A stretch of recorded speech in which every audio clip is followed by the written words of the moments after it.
Bien, entonces, esta es la primera sesión de neurología. Yo soy neurólogo, estoy actualmente en la Ciudad de México haciendo unos estudios de posgrado y pues ya he estado participando de esto algunos años, ¿no? Para parte de la formación en el examen de residencia médica de Bolivia. Entonces, vamos a empezar. Es muy fundamental en la neurología hablar acerca de lo que es la anatomía y la neurofisiología, debido a que es la parte fundamental para poder entender muchas patologías y también el tratamiento de las mismas.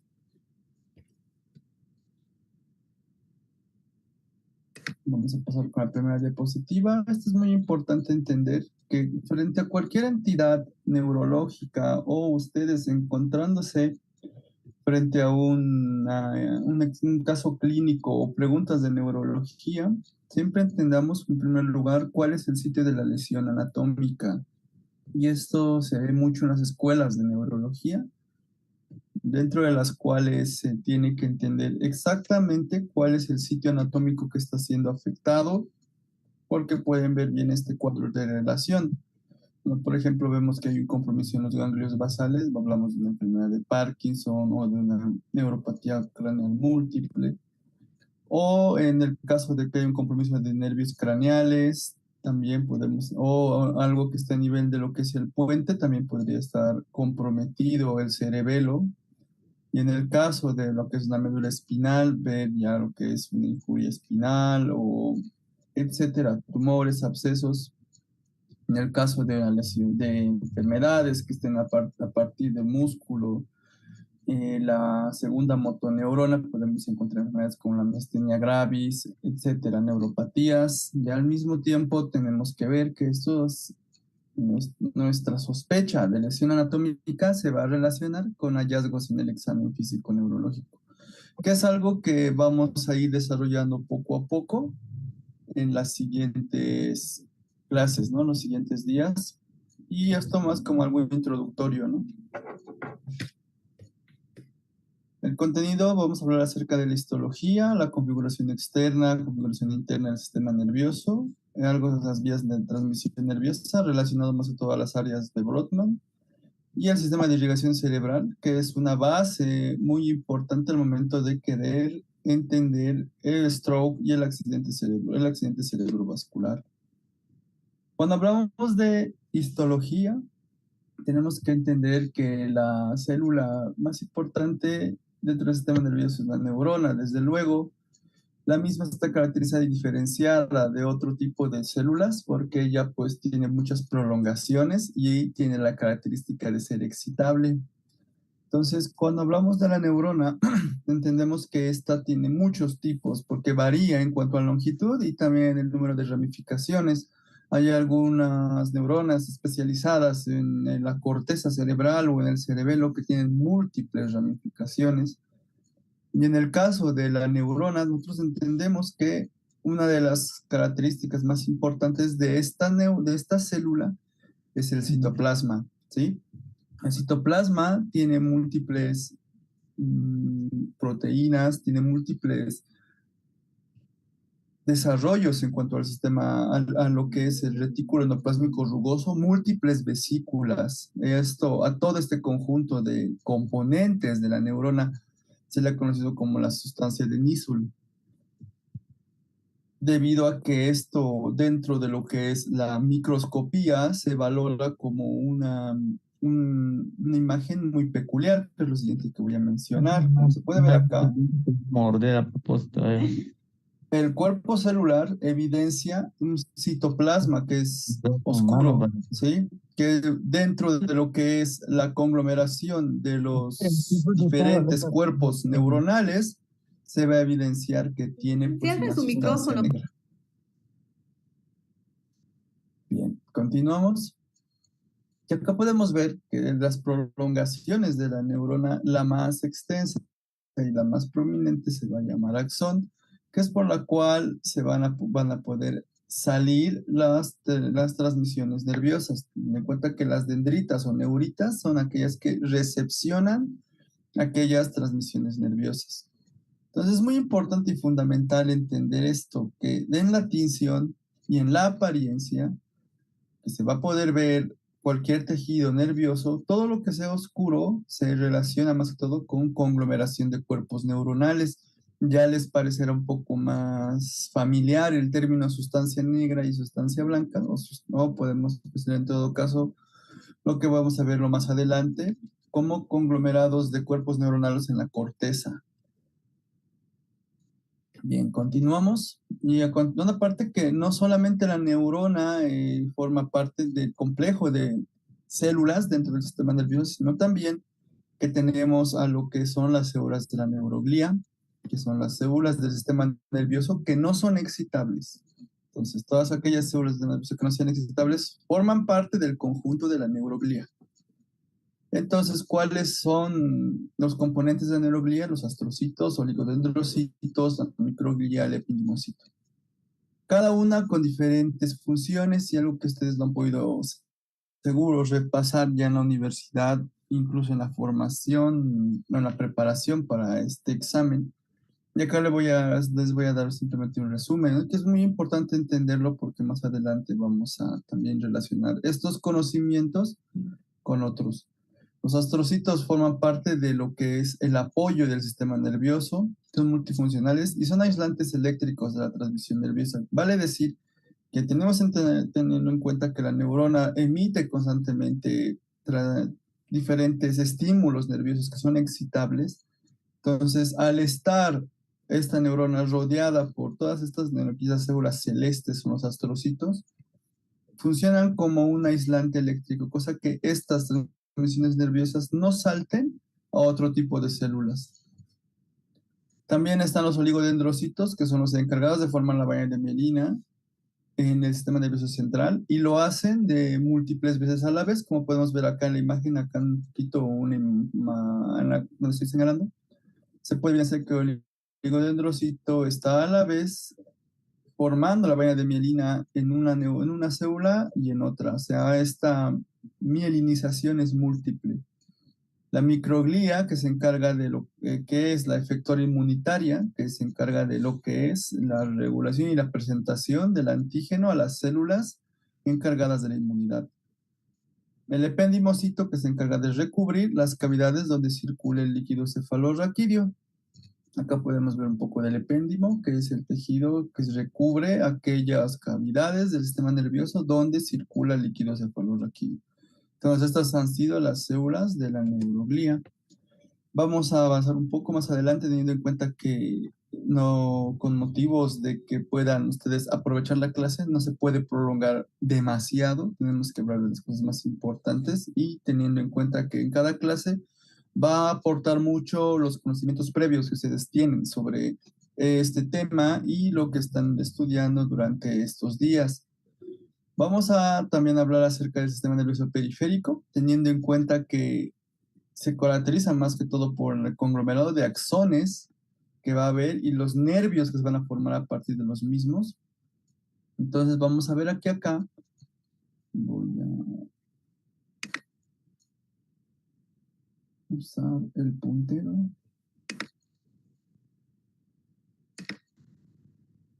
Permítame.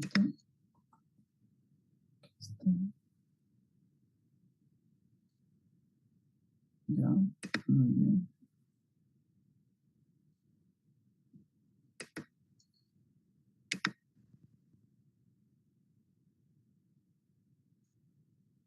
Vamos a usar el puntero.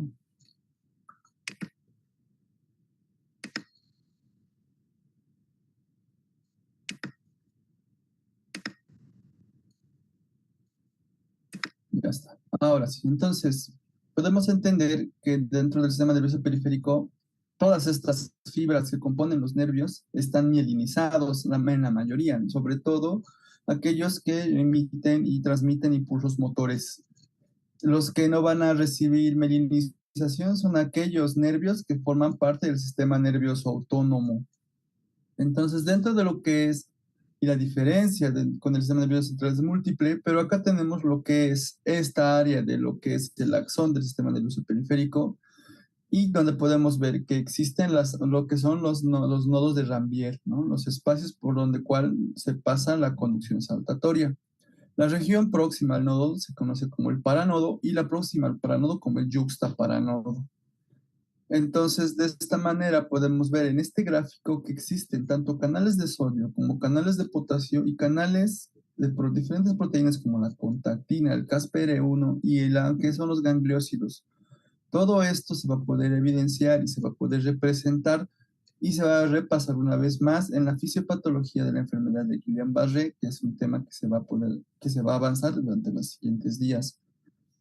Otra diferencia también que existe es que la célula encargada de la mielinización en el sistema nervioso periférico es la célula de Schwann, que se la conoce también como neurolemocito, en relación al neurolema, que es aquella membrana plasmática de lo que es el axón.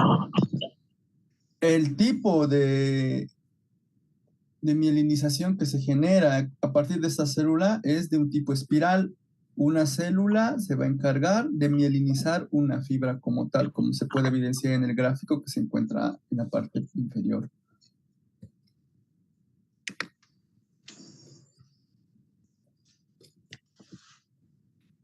Bien, teniendo en cuenta esto, vamos a hablar de la conformación anatómica del sistema nervioso. El sistema nervioso central y se divide, pues el sistema nervioso se divide en sistema nervioso central y periférico. El sistema nervioso central con todo lo que se encuentra en el eje central, el cerebro y la médula espinal. El sistema nervioso periférico a partir de los 12 pares craneales y los 31 pares de nervios espinales que se van a poder ver en la médula. Para poder entender un poco más a detalle acerca de los nombres que se ven en el sistema nervioso central, hay que tener un repaso rápido y breve de lo que es embriología.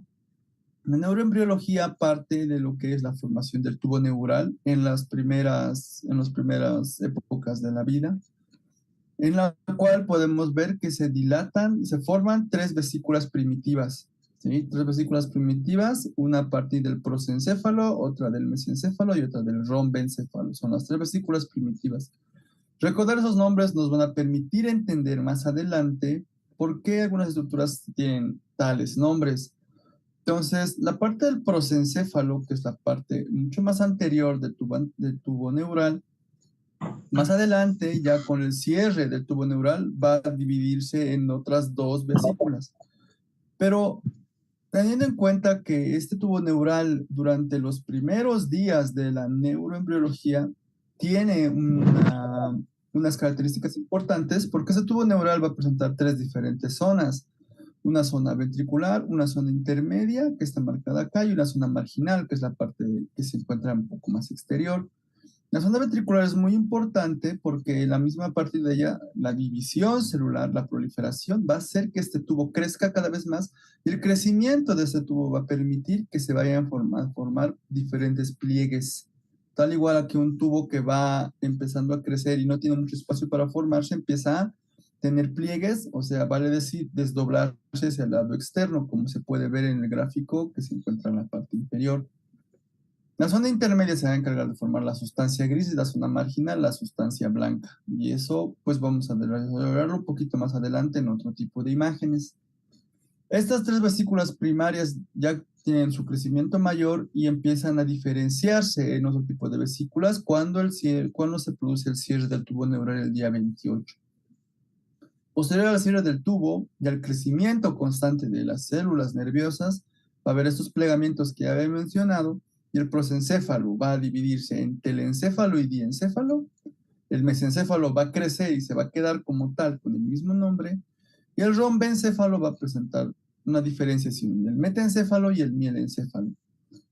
Ya más adelante en la división del sistema nervioso veremos en qué lugar van a terminar todas estas estructuras, como podemos ver acá, el telencéfalo encargándose de los hemisferios cerebrales, el diencéfalo encargándose de lo que es la base de los hemisferios cerebrales, el mesencéfalo, que es la parte inicial del puente, lo que es el tronco encefálico, el metencéfalo relacionado más que todo lo que está pintado de celeste, ¿no? Al puente y lo que es el cerebelo, el mielencéfalo pintado de verde acá relacionado a la médula oblongada, que es la continuación directa con lo que es la médula espinal. Entonces, la significancia de la embriología nos permite a nosotros entender algunos nombres del sistema que forman parte de diferentes estructuras en el sistema nervioso central. Y acá tengo ya un resumen un poco más estructurado de la división del sistema nervioso. Aquí bien simplificado, sistema nervioso central, médula espinal y cerebro. Y periférico, todo lo que es relacionado a los nervios, que hayamos repasado hacia grandes rasgos la histología de estas células, perdón, de estas estructuras. Y vamos a entonces ver más adelante, vamos a ver en la siguiente diapositiva la diferencia entre sustancia gris y sustancia blanca, que parece un poquito fácil de entender, pero algunas personas tal vez no lo entienden fácil, porque esto es muy importante entenderlo para hablar de áreas de Brodmann más adelante. La sustancia gris en el sistema nervioso central se va a relacionar a lo que es el cúmulo o el conjunto de células que forman de lo que son los cuerpos neurales que ya hemos visto que son oscuros debido a lo que es los cuerpos de Nison, ¿no?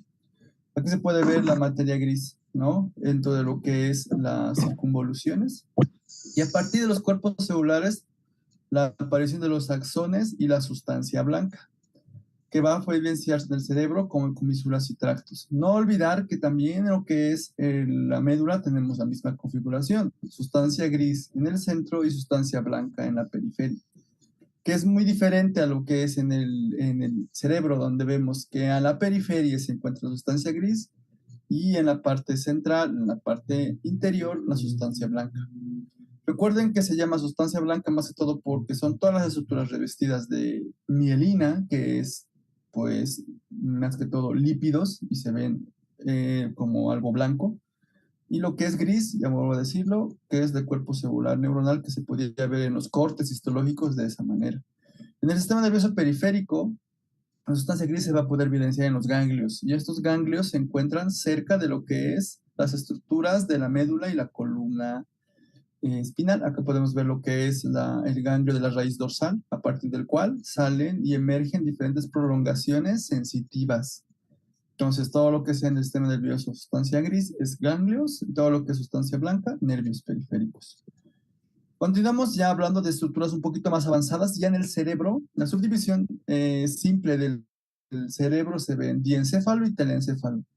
El diencéfalo va a ser aquello que se puede evidenciar como los núcleos centrales y el telencéfalo todo lo que es los hemisferios cerebrales. El diencéfalo se va a diferenciar en tercer ventrículo, tálamo, subtálamo, epitálamo y hipotálamo.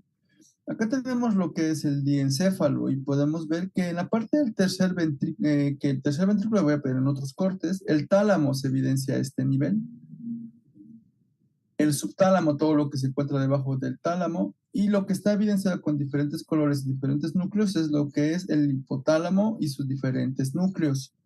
A partir del hipotálamo, que tiene una importante función a partir de la integración endocrino-homostática, formando diferentes tipos de hormonas productoras o estimuladoras. Y el epitálamo, que se encuentra ya mencionado debajo de lo que es el tálamo, cursor, debajo de lo que es el tálamo, el epitálamo tiene estructuras conocidas como la vénula y la glándula pineal, que tienen diferentes funciones. La vénula a partir de lo que son los estímulos de las vías viscerales, y la glándula pineal que se encarga de lo que es la formación de la melatonina.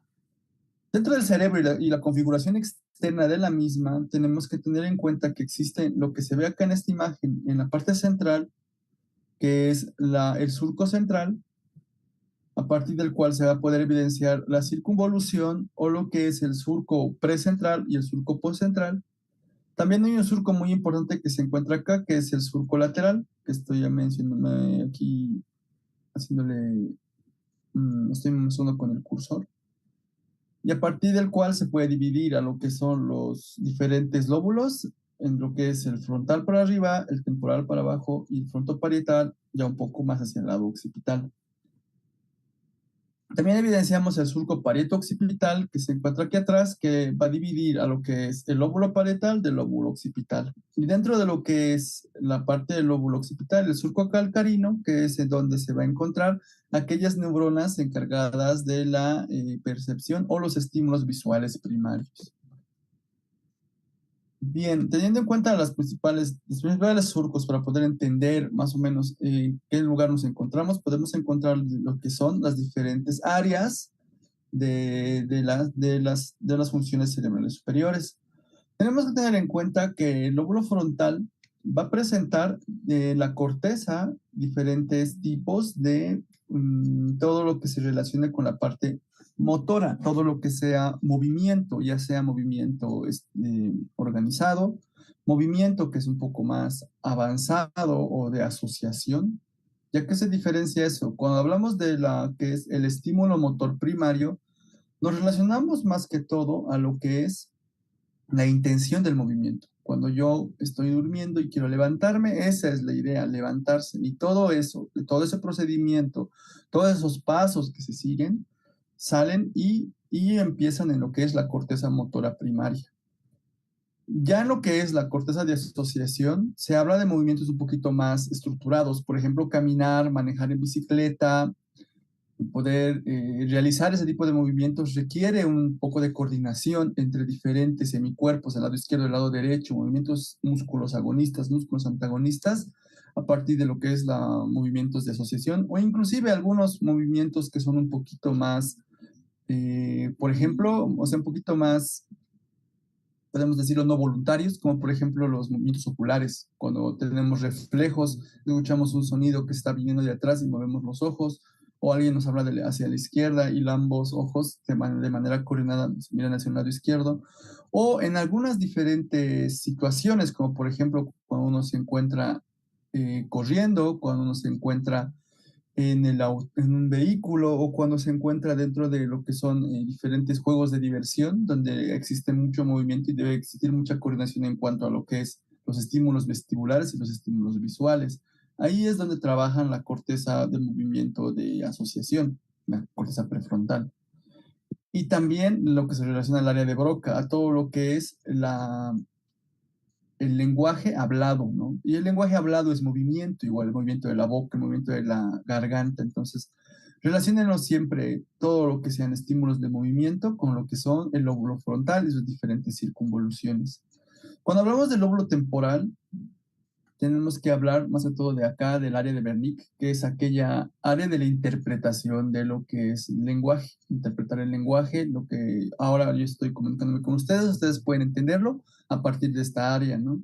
El área primaria auditiva también se encuentra acá. En el lóbulo parietal encontramos algunas otras funciones como la área de expresión visual o incluso la parte de la área sensitiva, la corteza sensitiva primaria. Todo aquello que son los estímulos sensoriales sensitivos, el dolor, etcétera, se pueden ver a partir de esta área del cerebro, esta área especializada del cerebro. El lóbulo occipital se va a encargar de varios tipos de funciones, sobre todo la parte de lo que es la corteza visual primaria y todos los estímulos visuales.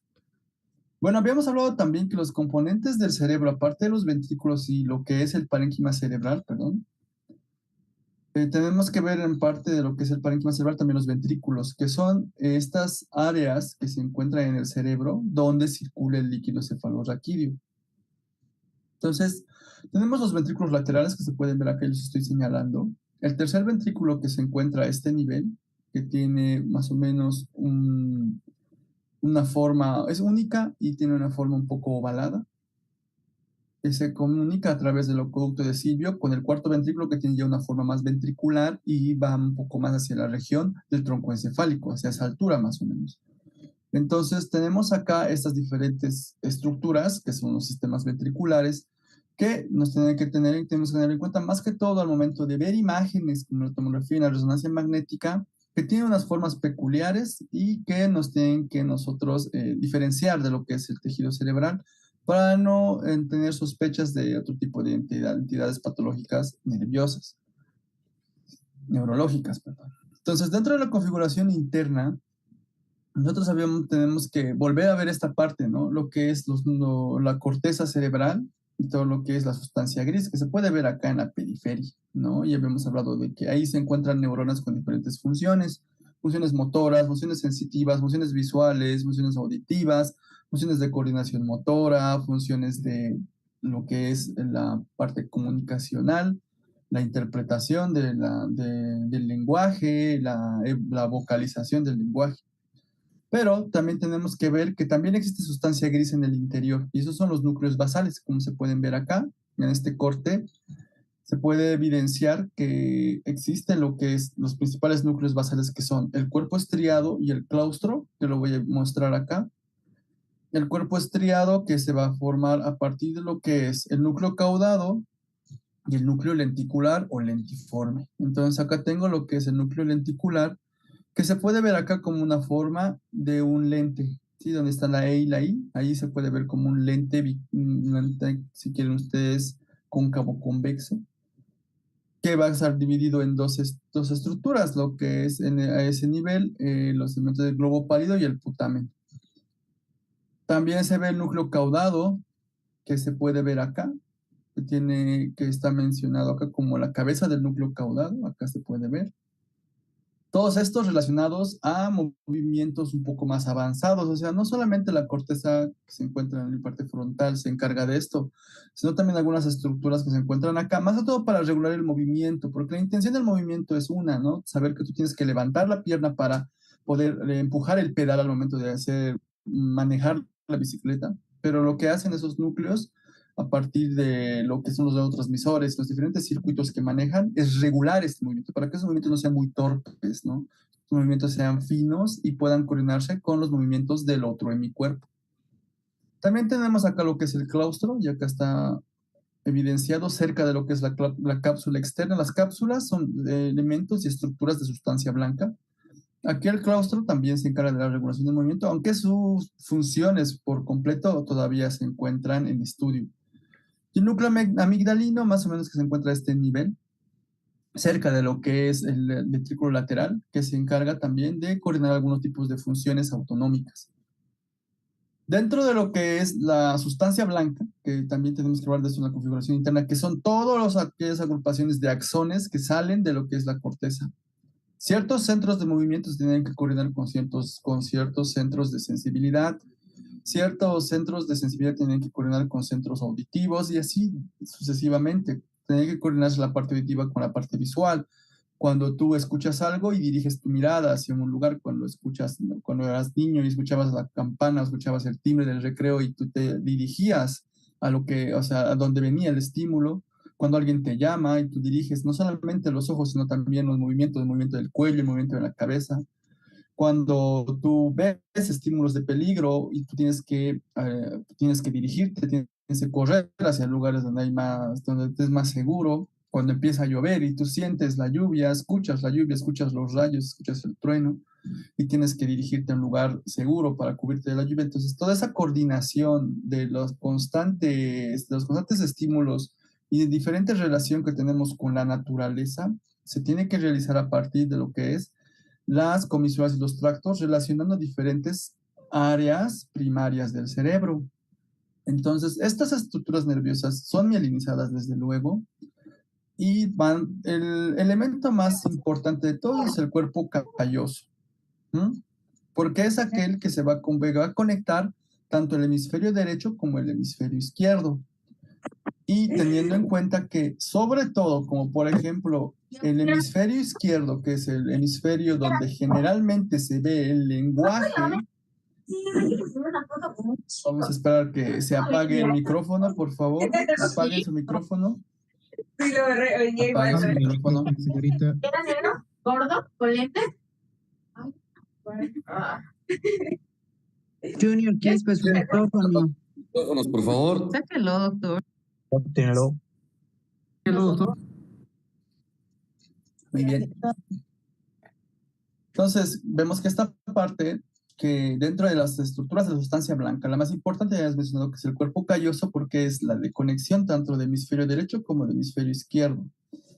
Existen otros tipos de elementos relacionados a la sustancia blanca, que es el fornix, la comisura anterior, la comisura posterior. Dentro de lo que es continuamos con la parte de las vías de las diferentes funciones cerebrales.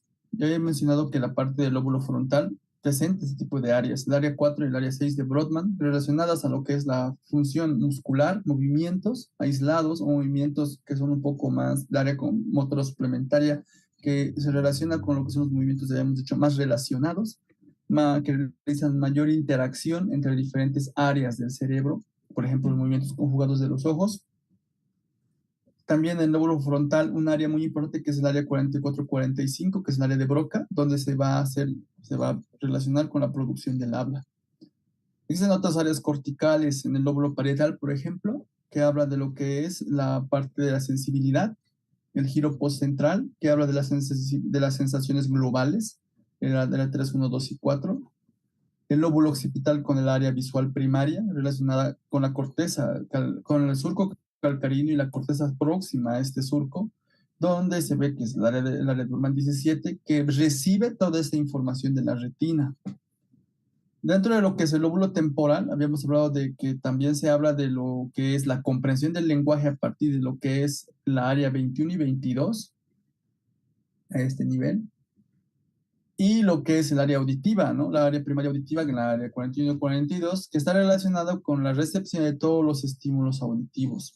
Muy aparte de lo que es el parénquima cerebral, la sustancia blanca, la sustancia gris de la que habíamos hablado, también tenemos que hablar de la parte periférica craneal, de los 12 pares craneales que ustedes los conocen muy bien, y tener en cuenta siempre esto y como un repaso muy importante, que la mayoría de estos nervios, todos van a distribuirse en la cabeza y el cuello, con excepción del 10, que tiene una actividad más autonómica, más de lo que es una actividad más visceral, y esta, pues, por tanto, se va a distribuir en las diferentes vísceras de lo que es el tórax y el abdomen. Cuando vemos a partir de lo que es otros pares craneales, por ejemplo, el 1, el 2 y el 8, son pares craneales que son sensitivos sensoriales exclusivos. Los motores exclusivos a partir del motor ocular común, todos los motores oculares como el abducens, lo que es también aquí el motor ocular externo y también el troclear, también el espinal y el hipogloso, que están relacionados más a lo que son los músculos, como se puede ver acá en el esquema. Estos son pares craneales motores exclusivos. Y los mixtos, aquellos que van a tener tanto función sensitiva como motora, como por ejemplo el trigémino, el facial y el vago, son aquellos considerados como pares craneales mixtos. Tenemos que repasar también que muchos de estos, y esto que en la anatomía ustedes tienen que hacer mucha énfasis, en los forámenes y hendiduras a través de los cuales pasan estos nervios. Son muy importantes entender su trayecto, porque a partir de que entiendes su trayecto, tú vas a también entender sus funciones. Recordemos también que aquí ellos emergen del tronco encefálico. Aquí tenemos el tronco encefálico tres estructuras importantes. Lo que es el bulbo raquídeo, el mesencéfalo y el puente. El bulbo raquídeo, también llamado médula oblongada, va a ser el origen de varios pares craneales, sobre todo los últimos, ¿no? El 12, el 11, el 10, el 9. Y aparte de lo que es el puente, vamos a poder ver acá ya a partir de lo que es el 8, el 7, el 6, el 5, el 4, el 3, y a partir de lo que es el mesencéfalo, ya lo que son las otras como el 3 y el 2, ¿no? Esto es también hay que tener en cuenta muy importante porque vemos que la numeración de los pares craneales está muy relacionada a su aparición en lo que es el tronco encefálico, del 1 al 12. Es muy importante entenderlo al momento también de relacionar todo esto con la irrigación del sistema nervioso central. Cuando hablamos de la irrigación del sistema nervioso central, tenemos que entender que existen 4 arterias que son las que van a encargarse de formar todo lo que son los vasos sanguíneos del cerebro. La arteria carótida, la arteria carótida interna, tanto derecha como izquierda, la arteria vertebral, tanto derecha como izquierda, y las ramas de estas 4 que a la larga van a encargarse de formar lo que es conocido como el polígono de Willis, ¿no? Que es un gráfico que vamos a mostrar al final. Entonces, en este caso, vamos a empezar a hablar con lo que es la arteria carótida interna, la misma que tiene una bifurcación. Vamos a ver acá la carótida común y que se bifurca tanto en la externa como en la interna. Ten en cuenta que también esta misma, la interna, va a ser aquella que va a dirigirse directamente a lo que es el cerebro, ¿no? Entender el trayecto de las arterias nos va a permitir a nosotros a la larga entender la funcionalidad de la arteria, porque es un principio de anatomía. Toda arteria se dirige al lugar que va a irrigar. Entonces, si tú entiendes hacia qué lado va y hacia qué lado se dirige, no solamente vas a entender qué estructura está irrigando en el cerebro, sino también vas a entender cómo, y te vas a acordar cómo se llaman sus ramas.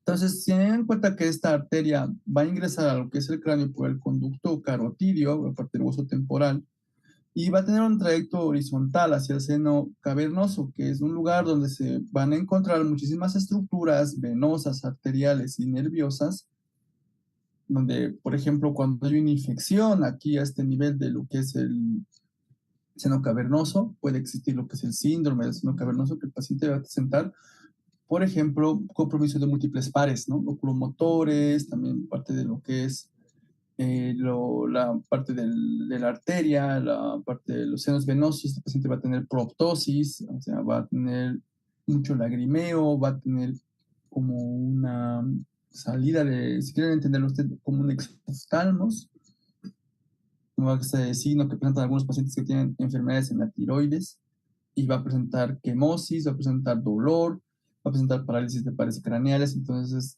esto suele verse en algunos pacientes que presentan una infección a nivel de lo que es el triángulo de la muerte, que se evidencia cerca de lo que es la pirámide nasal.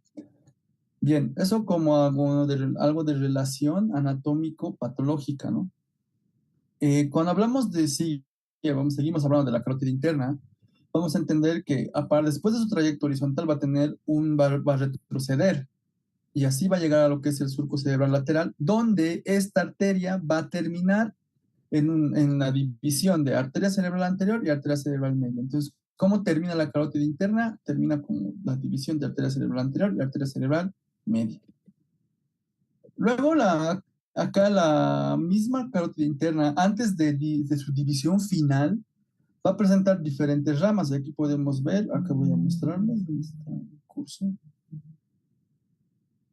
Voy a mostrarles cómo acá se divide tanto en la arteria cerebral anterior, como aquí podemos poner que la carótida interna está terminando su recorrido y se va a dividir tanto en lo que es la arteria cerebral anterior, que está teniendo acá sus primeros trayectos, la arteria cerebral media, que va a tener su división ya un poco hacia la cara externa de lo que es el hemisferio cerebral. Bien, antes de esta división, la arteria carótida interna, en su porción cerebral, va a presentar estas ramas, ¿no? La arteria oftálmica, que se va a encargar de lo que es la irrigación del ojo y sus estructuras orbitarias, del área frontal del cuero cabelludo. La arteria comunicante posterior, esta que va a tener también su importancia al momento de formar el polígono de Willis, que es la segunda que está mencionada acá. La arteria coroidea, que esta es una rama pequeña que va a tener también a su cargo la irrigación de estructuras como por ejemplo el pie peduncular o el cuerpo geniculado lateral, y también tiene llega a tener una parte de su irrigación al nivel de la cápsula interna, que habíamos dado que las cápsulas eran estructuras que dividían los diferentes núcleos o ganglios basales. Va a terminar, como hemos mencionado acá, como arteria cerebral anterior, y la misma se va a dividir, se va a comunicar a través de la comunicante anterior con su contralateral, y eso se va a poder evidenciar en lo que es el esquema del polígono de Willis. También esta va a formar ramas corticales y ramas centrales que van a dirigirse hacia lo que es la corteza, que se encuentra sobre todo donde está su trayecto, ¿no? Cerca de lo que es el lóbulo prefrontal, el lóbulo frontal y su área prefrontal. Y va a terminar, como hemos mencionado, la arteria cerebral media, que también va a tener sus ramas corticales y centrales, teniendo en cuenta que la arteria cerebral media tiene un trayecto, como se puede evidenciar acá, más hacia la cara externa. Ya que está evidenciándose esto, se puede evidenciar este trayecto de la arteria cerebral anterior y a partir de lo que es la finalización de la arteria carótida interna. Tenemos que tener en cuenta también otras estructuras, como por ejemplo la arteria vertebral, que a este nivel se puede evidenciar que la misma asciende a través de los forámenes que se pueden evidenciar en las apófisis transversas, tanto desde C1 hasta C6, y que va a atravesar el foramen magno y va a llegar al espacio subaracnoideo y va a continuar ascendiendo y va a ir medialmente y va a llegar hasta lo que es el tronco encefálico. Entonces, si este trayecto, esta arteria vertebral, tiene un trayecto hacia lo que es el tronco encefálico, tenemos que pensar que pues, las estructuras que va a irrigar principalmente el sistema vertebral van a ser aquellas relacionadas al tronco encefálico y el lóbulo occipital. Como se puede ver acá, Ambas arterias vertebrales van a encargarse de formar, y tiene varias ramas que van a ir formándose antes de que se forme la arteria basilar, que está aquí en el centro. Va a presentar algunas ramas meningias que van a irrigar el hueso y lo que es la dura madre a nivel de la fosa craneal posterior. La arteria espinal posterior, que más que todo se va a encargar de llegar a través del foramen intervertebral, distribuirse a nivel de lo que es todo lo que son las arterias radiculares, ¿no? La arteria espinal anterior, que va a encontrarse también dentro de los forámenes y va a encargarse también de, como la arteria espinal posterior, de irrigar esas regiones, esas partes de los huesos, por donde ya hemos visto que tiene el trayecto la arteria vertebral. De los huesos necesitan la parte de irrigación, y en este caso tiene su propio nombre, no espinal, se va a encargar de esto, estas ramas de lo que es la arteria, la arteria vertebral, ¿no? Esta arteria es muy importante, la que se menciona aquí, la arteria cerebelosa posterior-inferior, también conocida en muchos libros de anatomía como la arteria pica. Esta es la rama más grande y la más importante de la arteria vertebral. Esta va a tener un curso y se va a dirigir sobre todo a lo que es la médula oblongada y el cerebelo, como se puede evidenciar acá. Aquí está mencionada la arteria pica, que está cortada. Esta de acá, que se va a encargar más que todo de la irrigación de lo que son las estructuras de lo que es el bulbo raquídeo, médula oblongada y el plexo coroideo del cuarto ventrículo. Las arterias medulares se van a distribuir a través de lo que es la médula oblongada, aquí en algunas ramas medulares. Ambas arterias vertebrales van a unirse y van a formar la arteria basilar, que se ve acá y está bien clarita, ¿no? La arteria basilar. El sistema de la arteria basilar, que por su trayecto habíamos mencionado que va a ascender a través de lo que es el surco basilar, que se encuentra dentro de lo que es el puente, va a mostrar algunas ramas, ¿no? Algunas ramas, y sobre todo algunas ramas que tienen su nombre un poco más claro acá, póntinas, porque está cerca del puente, laberínticas, porque a partir de eso se va a poder ver van a emerger junto con lo que son los nervios laberínticos. Cerebelosas, porque la relación que tienen con el cerebelo. Y acá les pongo un triángulo, más que todo porque este es el memotécnico más importante al momento de recordarse las arterias que irrigan el cerebelo. Recuerden un triángulo en esta posición. Y recuerden al cerebelo como una estructura, no lo es, pero el memotécnico lo menciona, como al cerebelo como una estructura triangular. Más que todo porque el triángulo tiene un ángulo superior y dos ángulos inferiores, como estoy mostrando en esta imagen, ¿no? Un ángulo superior y dos ángulos inferiores. El ángulo que se encuentra acá se llamará anteroinferior y el ángulo que se encuentra acá posteroinferior. Y así van a acordarse siempre de las principales arterias del cerebelo. El cerebelo tiene una arteria cerebelosa superior, una arteria cerebelosa anteroinferior y una arteria cerebelosa posteroinferior.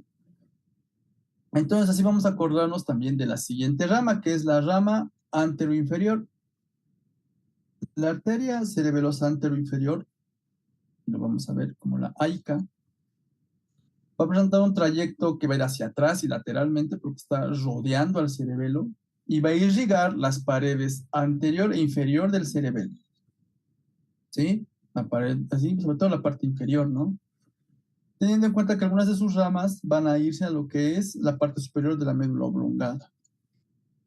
La arteria cerebelosa superior aquí con la abreviación SCA, porque sí lo van a ver y les digo que lo ven así en los atlas, en los libros de anatomía, en los libros de medicina interna los van a ver así.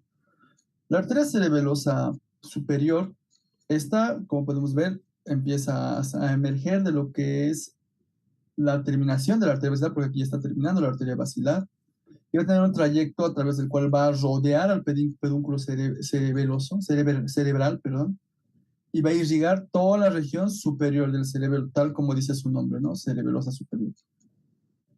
Al terminar el surco, esta arteria basilar se va a dividir en la arteria cerebelosa, cerebral, no cerebelosa, no, cerebral posterior y la arteria posterior izquierda como posterior derecha. La arteria cerebral posterior, vamos a hablar de la arteria cerebral anterior y media que se habían formado a partir de lo que era la carótida interna. La arteria cerebral posterior se forma a partir de lo que es el sistema vertebral. También tenemos que tener en cuenta y eso acá no se puede evidenciar muy bien. Acá está la arteria cerebral posterior, ¿no? La división tanto en izquierda como en derecha.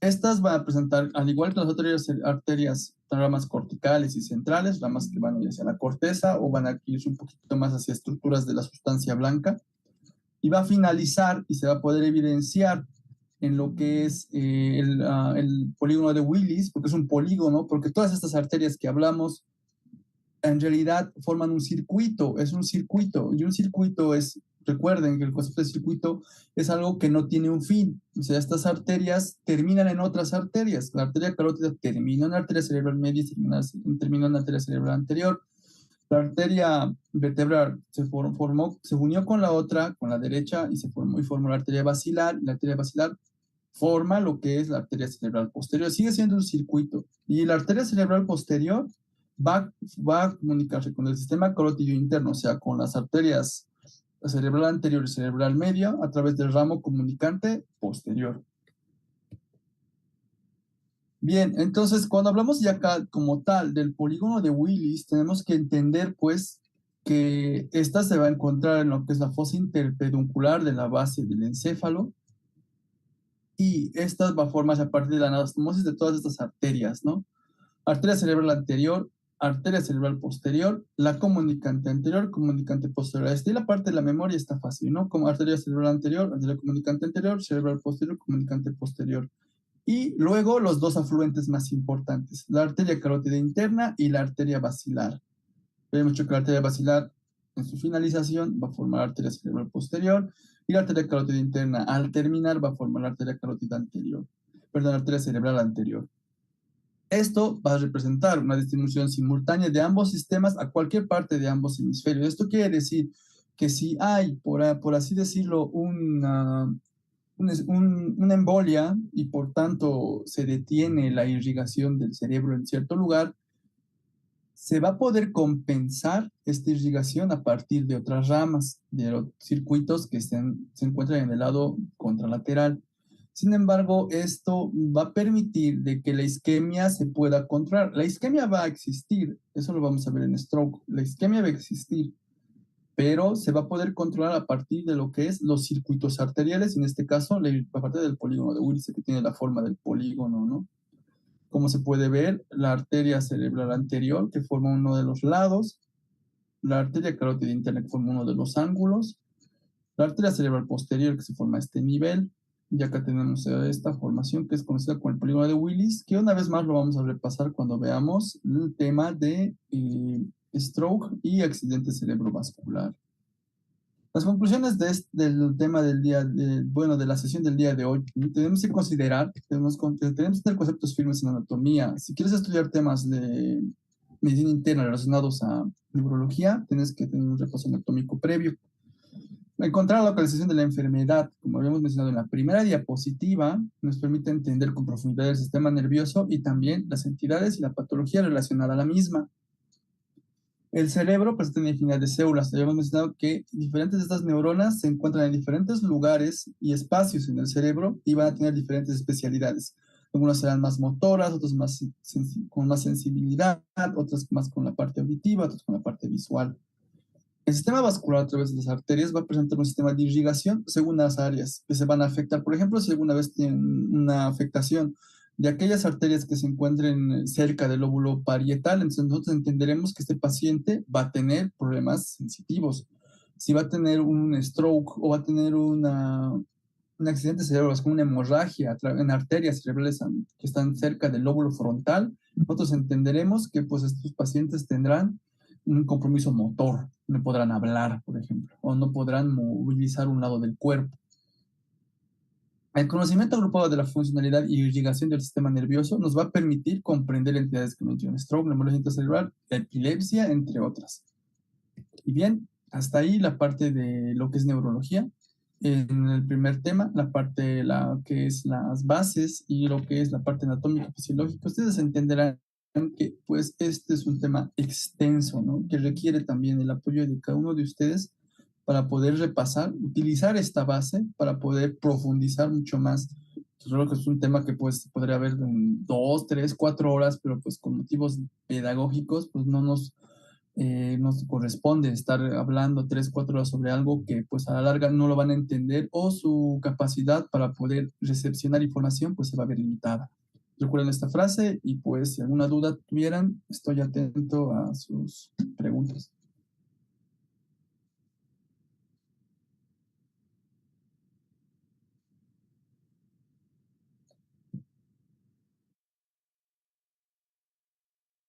Doc, ¿nos va a compartir la presentación? A la plataforma, ¿no, doctor? ¿Lo va a subir? Sí, se sube a la plataforma. Es broma. Gracias, doctor.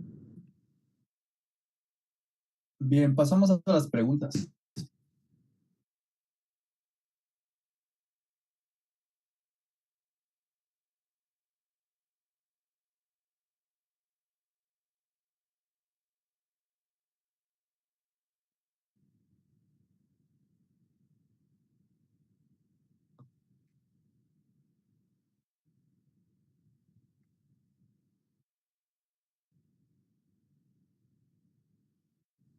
El A.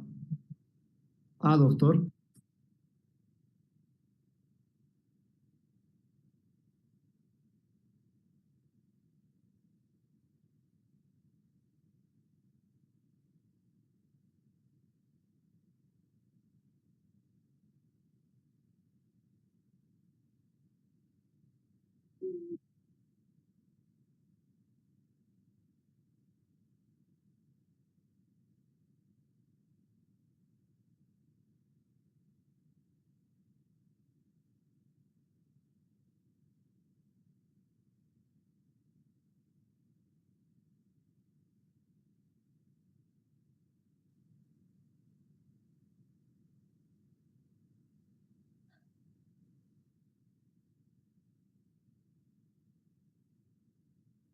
Voy a ayudarles con esta y pues recuerden que los neurolemocitos también se conocen como células de Schwann y recuerden que pues la pregunta habla de nerviosas periféricas, no del sistema nervioso central.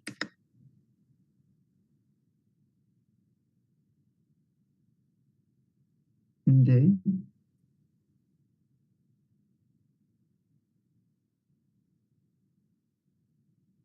Al D.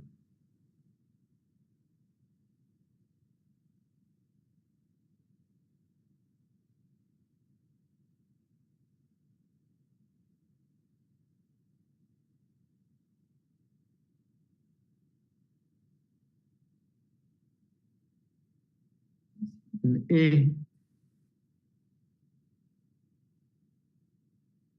Y con motivo de que sus compañeros también lleguen a responder, traten de responderlo por el chat y pues ya más adelante, como algunos todavía van pensando las respuestas, pues no adelantarnos a respuestas. Quieren saber la respuesta, pues respondan por el chat.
Con todo, ve, así con todo queda bien con té, con juguitos, con café. Apaguen su micrófono.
Esta pregunta estaba mal realizada, ¿sí? Es irrigación del cerebelo, ¿sí? Cerebelo.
Acá recuerden también que el círculo arterial cerebral es el otro nombre del polígono de Willis.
Esta pregunta es muy frecuente en los diferentes exámenes porque pues todos creen que las tres arterias cerebrales forman parte del polígono, pero en realidad solo la anterior y la posterior.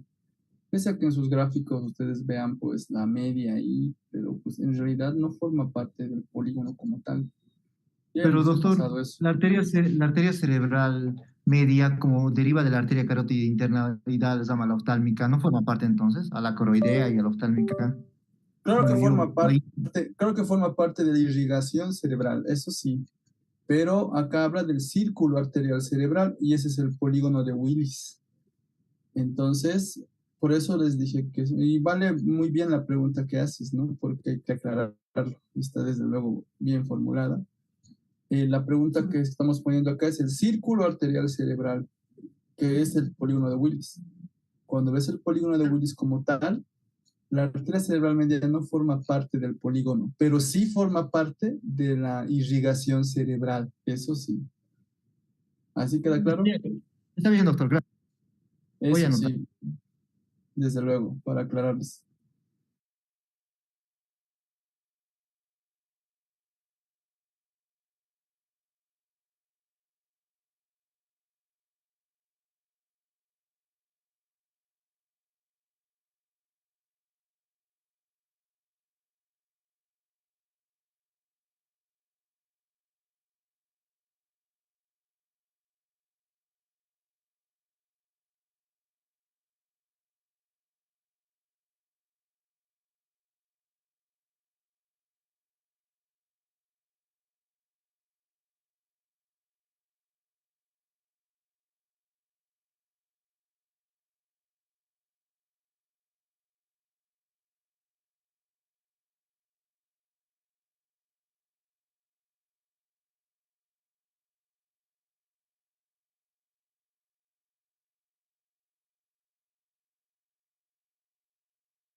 y he visto el celular, te voy a llamar. Ya, doctorita, cualquier cosita me llama, ¿ya? Por favor, los micrófonos. Tu micrófono apaguen. Apague, por favor.